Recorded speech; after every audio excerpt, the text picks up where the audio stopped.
कानून अक्सर ही धाराओं और सबूतों में उलझा हुआ रहता है, लेकिन कभी कभार एक ऐसा फैसला आता है जो कानून को एक नया चेहरा और नई रूह दे जाता है।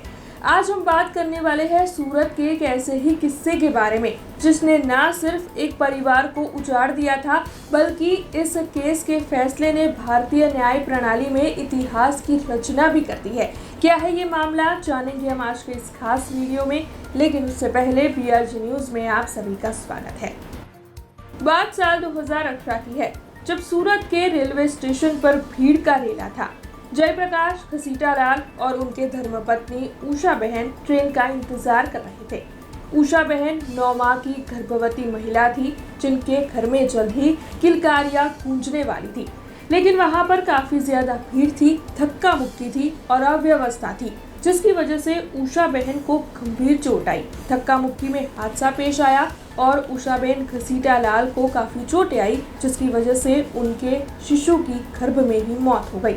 एक बच्चे ने जन्म लेने से पहले ही, दुनिया देखने से पहले ही गर्भ में ही दम तोड़ दिया। ये माँ बाप दोनों के लिए ही एक बड़ा हादसा था और साथ ही काफी गंभीर लापरवाही भी थी जो वहाँ पर धक्का मुक्की में बरती गई थी। हालांकि यहाँ पर इस हादसे ने केस का स्वरूप ले लिया। कैसे, इस बारे में आगे बात करते हैं। दुख के इस पहाड़ के बीच में जयप्रकाश घसीटालाल ने एक फैसला लिया, इस लापरवाही के खिलाफ लड़ने का। जब ये मामला अदालत तक पहुंचा, तब सबसे बड़ा सवाल यही आया कि क्या एक अजन्मा बच्चा, उसे रेलवे दुर्घटना का शिकार कहा जा सकता है या फिर क्या उसे यात्री कहा जा सकता है। लेकिन आपको बता दें कि जब ये केस जो है वो अदालत तक पहुंचा, तब रेलवे के पास इस मामले में दलीलें थी। हालांकि अदालत के पास मानवीय दृष्टिकोण था। अदालत ने ये माना कि चिकित्सा जगत की बात करें या फिर कानून की बात करें तो 9 माह का जो विकसित भ्रूण होता है उसे जीवित इकाई माना जाता है और इसीलिए उसे इस दुर्घटना का शिकार माना जा सकता है जो बच्चा अभी तक जन्मा ही नहीं है, क्योंकि वो 9 माह का विकसित भ्रूण था। बच्चे को खो देना सिर्फ एक हादसा नहीं है, बल्कि माता पिता के लिए कभी ना भुला देने वाली मानसिक क्षति है। तब इसी के साथ अदालत की ओर से रेलवे को फटकार लगाई गई और इस मामले में ऐतिहासिक फैसला सुनाया गया।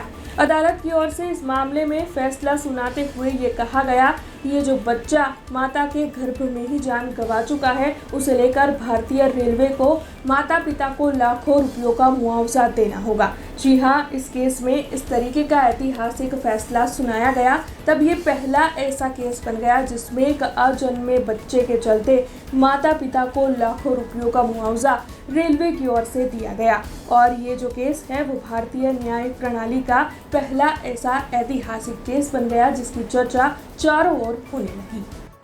वैसे जयप्रकाश घसीटालाल और उनके धर्मपत्नी उषा बहन के लिए ये केस सिर्फ पैसों का नहीं था, बल्कि उस अजन्मे बच्चे के हक का था।